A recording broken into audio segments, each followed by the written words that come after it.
حضور نے ارشاد فرمایا من رعا منکم منکرن فلیغیرہ بیدہ فإن لم یستطع فبلسانہ فإن لم یستطع فبقلبہ وذالک اضعف الایمان۔ فرمایا تم میں سے اگر کوئی شخص برائی ہوتے دیکھے تو وہ ہاتھ سے روکے، ہاتھ سے نہیں روک سکتا تو زبان سے روکے، یہ طاقت بھی نہیں ہے تو پھر دل سے برا جانے، اور یہ سب سے کمزور ترین ایمان کی علامت ہے۔ لیکن ہم دل سے بھی برا نہ جانیں، ہم غنڈے بدماش اور برائی کو پھیلانے والے کو جھک جھک کے سلامیاں پیش کر رہے ہوں تو معاشرتوں میں کبھی بھی پاکیزگیاں نہیں آ سکتی۔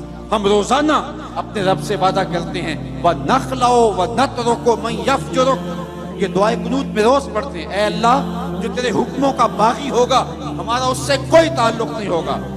آج کے اس اجتماع میں آنے والوں اپنی ذمہ داریوں کو سمجھو، اور اسلام نے ہمیں جو خوبصورت نظام زندگی دیا ہوا ہے اس سے نفع حاصل کر کے اس معاشرے کو جہنم زار ہونے سے بچاؤ اور اس معاشرے کو پاکیزہ کرو۔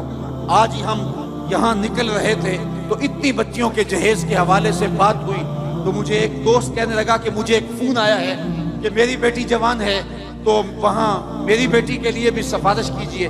تو میں نے کہا صاحب وہاں سفارش تو نہیں ہے اور وہاں قرآن اندازی ہے۔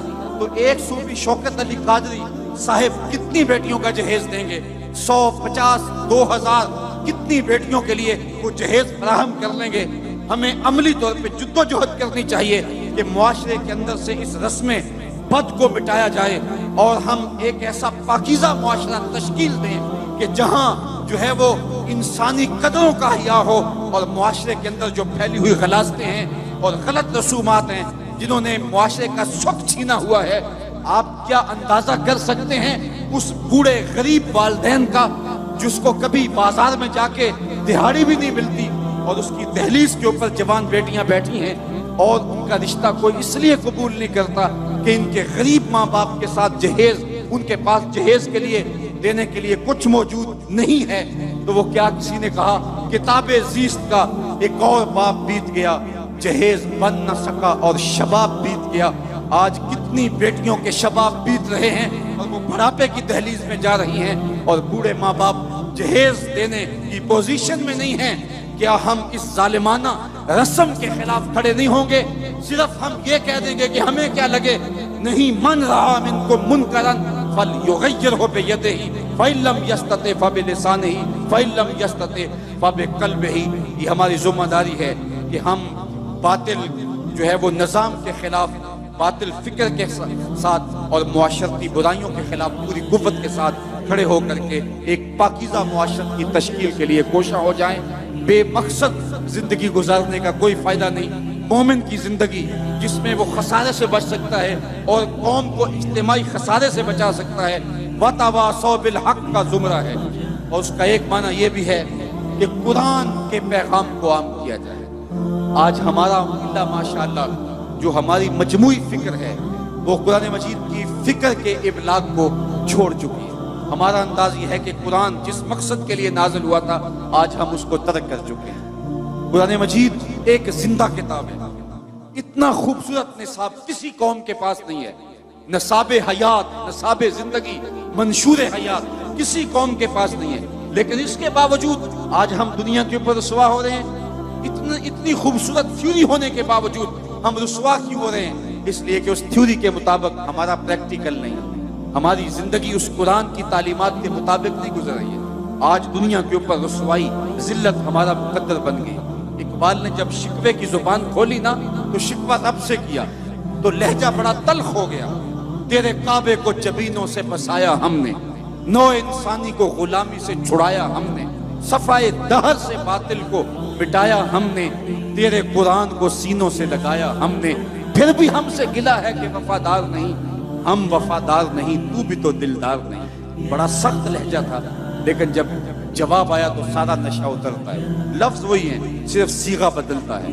جب کہا نا کہ تیرے کعبے کو جبینوں سے بسایا کس نے، تو جواب آیا میرے کعبے کو جبینوں سے بسایا کس نے، نو انسانی کو غلامی سے چھڑایا کس نے، صفائے دہر سے باطل کو مٹایا کس نے، میرے قرآن کو سینوں سے لگایا کس نے، تھے تو آبا وہ تمہارے ہی مگر تم کیا ہو، ہاتھ پہ ہاتھ دھرے منتظر فردا ہو، ہر کوئی مست میں ذوق تن آسانی ہے، تم مسلمان ہو یہ انداز مسلمانی ہے، حیدری فقر ہے نئے دولت عثمانی ہے، تم کو اسلاف سے کیا نسبت روحانی ہے، وہ معزز تھے زمانے میں مسلمان ہو کر، تم خار ہوئے ہو تارک قرآن ہو کر۔ آج کتاب ہم نے اس لیے رکھی ہے کہ بیٹی کو جب رخصت کریں گے تو قرآن کے سائے تلے سے گزار دیں، جب لڑائی ہو گئی تو قسم کے طور پہ قرآن کو سر پہ اٹھا لیں گے، نئی دکان بنائی ہے، مکان بنایا ہے، بچوں کو بلا کے قرآن پڑھا لیں گے، بوڑھے فوت ہو جائیں گے تو اس قرآن مجید کی تلاوت کروا کے ان کو اصال ثواب کریں گے۔ میں اس کا انکار نہیں کرتا قرآن کی برکتیں مرنے والے کی قبر میں اترتی ہیں، میں اس کا انکار بھی نہیں کرتا قرآن کے نور کے مقابلے میں کوئی نار نہیں ٹھہر سکتی، جن بھگانے کے لیے یہ اچھا نسخہ ہے۔ میں اس بات کا بھی انکار نہیں کرتا کہ مکان میں پڑھاؤ تو برکت ہوگی، لیکن میرا نقطہ نظر وہی ہے جو اقبال کی فکر ہے، بندے صوفی و ملا اسیری حیات از حکمت قرآن گیری با آیات اشترا کار جزی نیز یاز یاسین او آساں بمیری۔ اقبال کہتا ہے تو جاہل صوفی اور کاہل ملا کے ایسے بندے میں پھنسا کہ تو نے قرآن سے زندگی تلاش نہیں کی، قرآن کی آیتوں سے تجھے صرف اتنا سروکار ہے، جب تیرے بوڑھے کی روح اٹک گئی تو تو سورہ یاسین لے کے بیٹھ گیا کہ میں قرآن کی تلاوت کروں، سورہ یاسین پڑھوں تو اس کی روح آسانی سے نکل جائے۔ اقبال کہتا ہے اس میں کوئی شک نہیں، اس کی روح آسانی سے نکل جاتی ہے، لیکن افسوسناک پہلو یہ ہے کہ اس قرآن سے بھی تو نے مرنا سیکھا، کاش اس قرآن سے جینا سیکھ لیا ہوتا۔ یہ کتاب زندہ ہے، یہ حیات آفری کتاب ہے، اس کا لفظ لفظ حیات دیتا ہے، زندگی کی خیرات بانٹتا ہے، لیکن اس کتاب سے بھی تو نے مرنے کی راہیں تلاش کی، اس سے تو نے جینے کا راستہ تلاش نہیں کیا۔ وَتَوَاصَوْا بِالصَّبْرِ، آخری بات کہ صبر کے دامن کو مضبوطی سے تھام لو۔ صبر کے دو معروف مفہوم حضرات مفسرین نے بیان کیے ہیں، ایک تو یہ ہے کہ راہ حق میں چلنے سے جو تکلیفیں آتی ہیں اس پر صبر کیا جائے، پرخار راہیں دیکھ کر کے اپنے آپ کو سمیٹ نہ لیا جائے، بلکہ جب راہ دین میں تکلیفیں آئیں، اذیتیں آئیں، مشکلیں آئیں تو آگے چلتا رہے، اپنے اٹھنے والے قدموں کو پیچھے نہ ہٹائے۔ تو راہ نورد شوق ہے منزل نہ کر قبول، لیلا بھی ہم نشیں ہو تو محمل نہ کر قبول۔ جتنی تکلیفیں راہ حق میں پیغمبروں کو آئی ہیں اتنی تکلیفیں کسی کو نہیں آئیں۔ میرے اور آپ کے آقا و مولا حضور نبی رحمت صلی اللہ علیہ وسلم نے ارشاد فرمایا جتنی تکلیفیں مجھے ملی ہیں کسی رسول اور پیغمبر کو نہیں ملی ہیں۔ تو اس راستے کے اندر آگے چلو، دکھ آئیں، تکلیفیں آئیں، راہ خدا کے اندر اذیتیں پہنچیں، ان کو برداشت کرے، سینے سے لگائے۔ حضرت امام رازی نے لکھا ہے کہ مکے سے لے کر طائف تک 70 ایسے نبیوں کی قبریں ہیں جن کی وفات صرف بھوک اور پیاس کی وجہ سے ہوئی ہے۔ آج میں اور آپ دین کے لیے کوئی تکلیف برداشت نہیں کی، خام خواہ کہتے ہیں کہ دین کے اوپر چلنا مشکل ہے۔ پہلی بات تو مشکل ہے ہی نہیں، اور دوسری بات ہمارے لیے کوئی دوسرا آپشن ہی نہیں ہے۔